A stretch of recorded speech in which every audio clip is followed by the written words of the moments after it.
It's back, Nisekoi, the gift that keeps on pandering, but that's the reason we all adore it, right? It just effortlessly constructs a nice level of comfortable entertainment by possessing a strong understanding of what it is. And what that is a massive tease of fun that we all know has no conclusion, we all know it, because that is what its goal is. It is literally anti-romance, in a sense. And that's where the strange fascination with Nisekoi originates. It teases you with the familiar formula of the well-worn harem rom-com genre by destroying its own progression. Of course, nobody would want something if it wasn't rewarding in more ways than just simple fascination, and that delicious reward it supplies is its excellent use of possessing good spontaneous wit, some great episode-long conceits, and a satirical slant impeccably used only at the perfect moments to tease at its own shortcomings. It doesn't do anything new or innovative because, well, that's not what its aim is. Its aim is entertainment, and it delivers that in bundles brimming with a cast of eccentric, diverse personalities that guarantee there's a reason for everybody to watch. Sure, cute girls may not be the best reason, but it's good enough for me, and probably good enough for you too. And we can't just allow the best girl war to end, it must go on for eternity. It couldn't have all been for nothing. Think of all the lives that have been lost.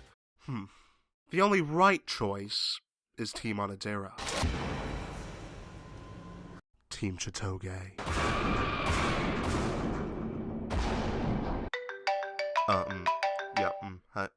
Hey, Mom. Yeah, the Dean called. Have you been getting into fights about your waifu again? Mom, you don't understand, Mom. It's about the principle of things. Yeah, okay, honey. Just stop bringing your hug pillow to school, okay?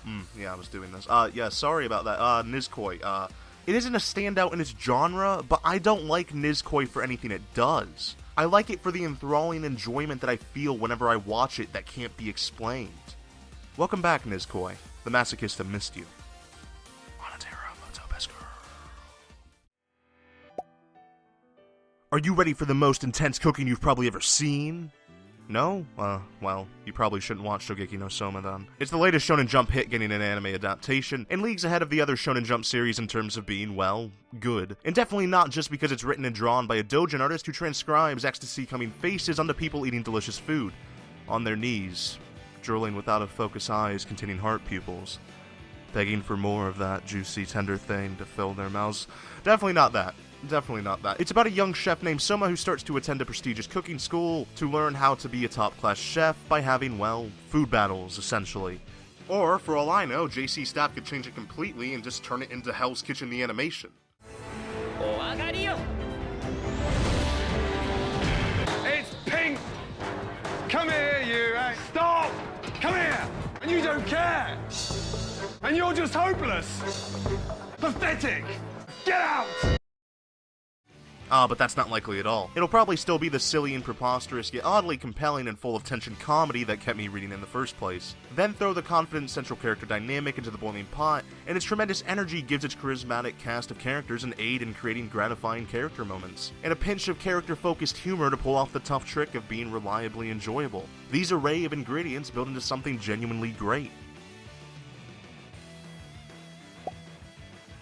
In retrospect, Haruhi has always been a little strange. It's a diverse assortment of nearly opposite genres and constantly changing priorities, which isn't bad by any regards. I mean, I and many others exalted it as quite a fantastic show. It always elevated itself past the dumb idea that a show can be defined by its genre and amassed a huge fandom that still exists today. And then there's what I'm meant to be actually talking about, the disappearance of Nagato Yuki-chan.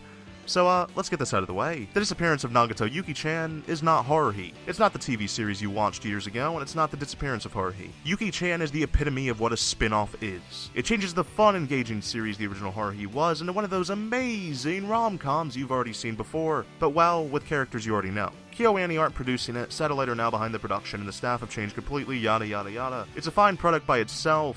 The characters are satisfying and elegant on their own, but it's just impossible to get the image of the original Haruhi out of your mind. I ended up just dropping the manga around volume 2. I feel like this adaptation will be much easier to digest, so I'm keeping my hopes up, but at its worst, the manga was like an awful Haruhi fanfic, but at its best, it was an earnest romantic comedy that made me smile or giggle. So, let's see where it goes. I love Digimon.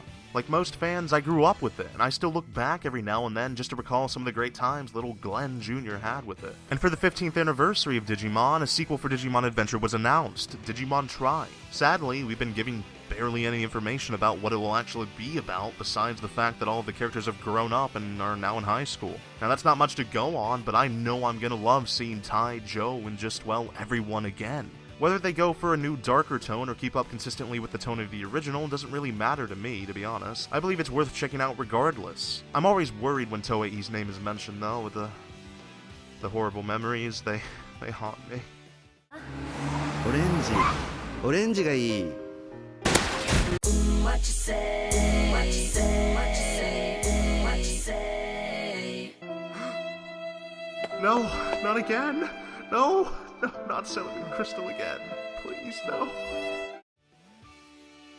I can't give a firm answer since the possibilities and variables are nearly infinite, but a very small degree of hope is sufficient enough to cause the birth of love, and I'm willing to give that hope to Digimon Tri. Is it wrong to try to pick up girls in a dungeon? No, it's not some deep philosophical question, it's the name, I'm not joking. The outrageously long light novel title trend continues, and this is an adaptation of one of them, and one that I've actually read. It's basically about gods who became bored and descended into the fantasy world known as Oria. They then bestow their divine blessings onto the inhabitants and empower them as adventurers. It's a pretty smart, engaging little adventure, and perhaps the most overtly sense of fun that I've encountered in a while. It's not inventive or anything, but has a startlingly clear vision of where it's going and feels earnest about it. It's also definitely trashy, but it's the type of trashy I love. The light novel had some weird pacing issues due to its unusual storytelling structure and all of the clunky world building it does through detailed but boring exposition, but luckily those issues can be easily fixed by the show and not tell method possible through an adaptation. Overall, it was an enjoyable, breezy light novel to relax to, and I'm sure this adaptation won't be much different, well, except for the improvements anyway. Now, I could explain to you why I'm excited, or I could just let the comments section from the trailer tell you. Alright, here we are, got a few of them. Let's read a few. Alright, the first one is, I want to fuck Rias's foot pussy. Okay. I am legitimately in love with Rias Gremory, and I do believe in a sense that she loves me back. Well, good for you, I guess. I want Kaneko-chan to delicately grip my testicles and then smash them into dust. Same. I wish Okena-sama would laugh at my non-erect penis. Well, I can't say I don't have that fetish. I'd much rather use a warmed-up, lubed Onahole while watching DxD than risk getting AIDS from 3DPD. I think that's enough, let's move on.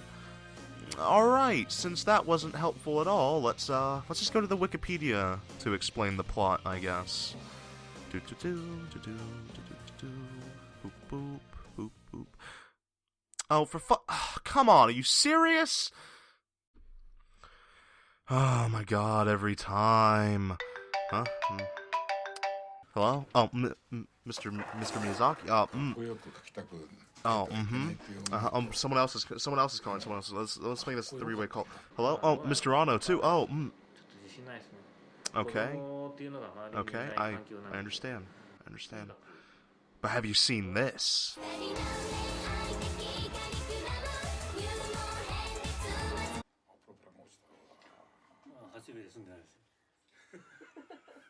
Alright, I gotta go. Bye. Oh yeah, where was I? It's High School DxD. What more do you want me to say? Plastic Memories is Naotaka Hayashi's first full step into the anime industry as the scenario and scriptwriter for it. You may know him because of those semicolon games and their respective adaptations like Steins Gate or Robotics Notes, so this is one to look out for. In my opinion, his style's most engaging aspect comes from his ability to spot the significance behind making characters human, and how to fabricate genuine connections between those characters. He solidifies those connections with what I liked the most about the semicolon games, the fun dialogue, the great back and forth between the characters. There's no shortage on authentic feeling character chemistry, which fuels some of the best banter found in anime. This process is depicted as naturally as possible, and is built on a tremendous understanding of how chemistry works. Watching his characters slowly come to respect, trust, and understand each other is honestly an incredible joy to watch. It does kinda look as though Plastic Memories may be a bit overly melodramatic just for the sake of it, but when the premise is about young adults and their new job of collecting human-like androids that have basically gone past their expiration date, and essentially ending their lives and taking them away from their loved ones, well, that's a pretty sturdy wall to lean on when justifying that drama. As long as it manages to highlight its own fundamental human empathy without resorting to any too serious of dramatic turns, it'll make that indictment deeply personal through its sensitive writing, strong direction, and richly portrayed characters. KyoAni's doing another show about a music club, and no, it's not another K-On, even though I adore K-On, and not only just because they were all totally gay for each other. Is that really all we are to you? Just gay anime girls? Is that all we are?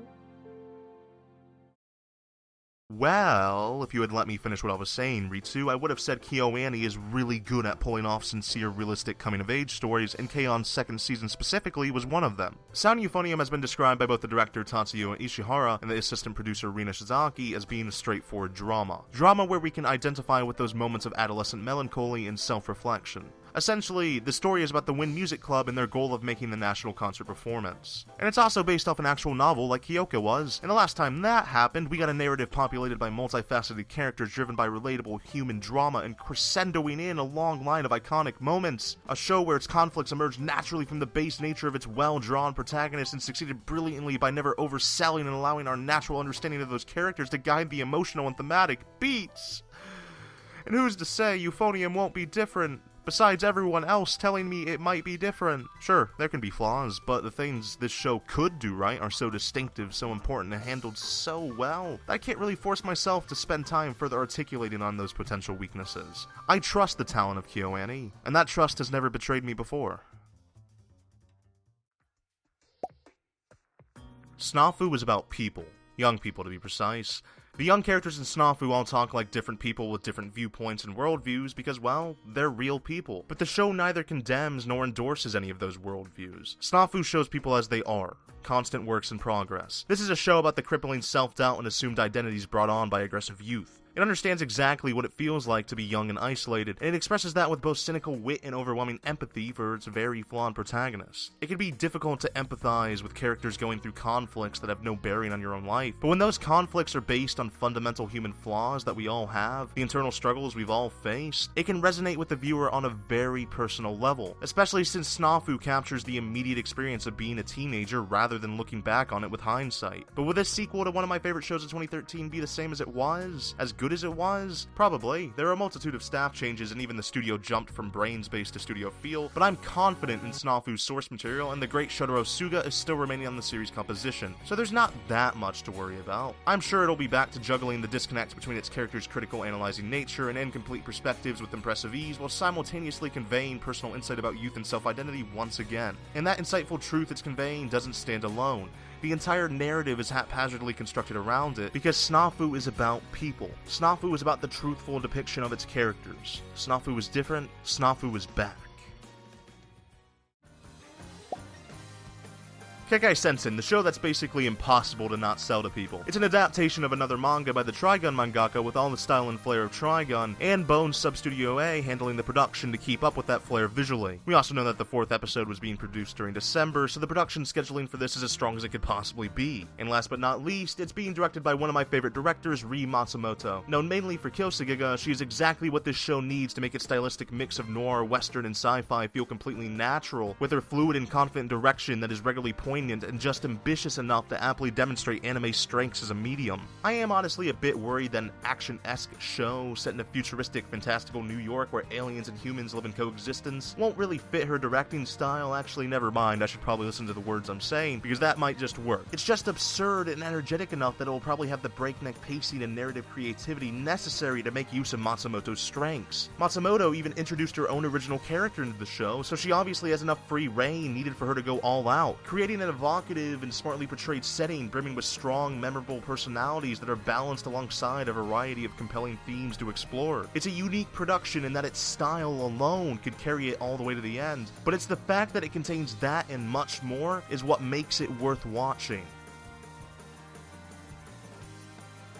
Fashionably late as always, huh? Hey guys, Glenn here, and thanks for watching. If you enjoyed the video, please give it a like, or maybe comment, I don't know. I'm exhausted. Follow me on the Twitters at Glenn's the Man to see the dumb stuff I say, and alright, I am going to go to bed. Well, after Kaneko-chan crushes my balls anyway. Night, thanks for watching.